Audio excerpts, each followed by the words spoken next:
പാലക്കാട് മുണ്ടൂരിൽ കാട്ടാന ആക്രമണത്തിൽ കൊല്ലപ്പെട്ട അലൻ ജോസഫിന്റെ പോസ്റ്റ്മോർട്ടം നടപടികൾ പൂർത്തിയായി. നാളെയാണ് സംസ്കാരം. അലൻ ജോസഫിന്റെ കുടുംബത്തിന് 5 ലക്ഷം രൂപ ധനസഹായം സർക്കാർ ഉടൻ കൈമാറും.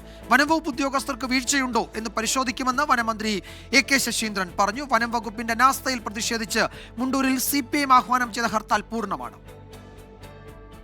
ഇവിടെ CCTV ക്യാമറ വെച്ചിട്ടുണ്ട്, മോണിറ്റർ ചെയ്യുന്നുണ്ട്. അത് വെച്ച് ഇവർക്ക് വിവരം കൊടുക്കണം. അത് കൊടുത്തിട്ടില്ല.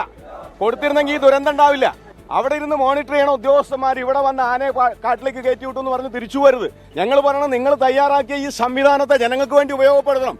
ഉദ്യോഗസ്ഥന്മാരുടെ ലാഗിംഗ് ആണ് ഇപ്പോൾ വന്ന പ്രശ്നം. കാട്ടാന ആക്രമണത്തിൽ അലൻ ജോസഫ് കൊല്ലപ്പെട്ടതിന്റെ ഉത്തരവാദിത്തം വനം വകുപ്പിനാണെന്നാണ് രാഷ്ട്രീയ പാർട്ടികളുടെ നിലപാട്. CPIM മുണ്ടൂരിൽ ആഹ്വാനം ചെയ്ത പ്രാദേശിക ഹർത്താൽ പൂർണ്ണം.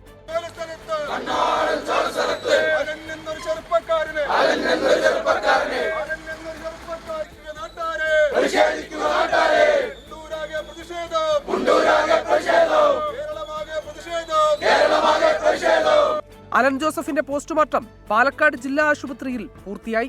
ഇതിനിടെ വനം വകുപ്പിനെതിരെ നാട്ടുകാർ രംഗത്തെത്തി. ജില്ലാ ആശുപത്രിയിലേക്കെത്തിയ A പ്രഭാകരൻ MLA നേരെ ചിലർ പ്രതിഷേധിച്ചു. ഒടുവിൽ 5 ലക്ഷം രൂപ ഉടൻ തന്നെ അലൻ ജോസഫിന്റെ കുടുംബത്തിന് ധനസഹായം നൽകുമെന്നും അമ്മ വിജിയുടെ ചികിത്സയ്ക്കായി 2 ലക്ഷം രൂപ സർക്കാർ നൽകുമെന്നും പ്രഖ്യാപനം. ഈ വിഷയവുമായി ബന്ധപ്പെട്ടുകൊണ്ട് ഉത്തരവാദപ്പെട്ട എല്ലാവരുടെ ശ്രദ്ധയിലും ഞങ്ങൾ പെടുത്തിയിട്ടുണ്ട്. ഇനിയും പെടുത്തും. എന്നാൽ ഇപ്പോൾ ഈ ഫോറസ്റ്റുകാർക്ക് പുറമെ പോലീസുകാരെ അടക്കം ഉപയോഗപ്പെടുത്തി അതിനെ നാട്ടുകാരെ സഹായിക്കാനുള്ള ഏർപ്പാട് ഉണ്ടാക്കാമെന്ന് മന്ത്രി ഉറപ്പ് നൽകിയിട്ടുണ്ട്. അലന്റെ മരണത്തിൽ പ്രതിഷേധിച്ച BJP പാലക്കാട് DFO ഓഫീസിലേക്ക് നടത്തിയ മാർച്ചിൽ സംഘർഷമുണ്ടായി.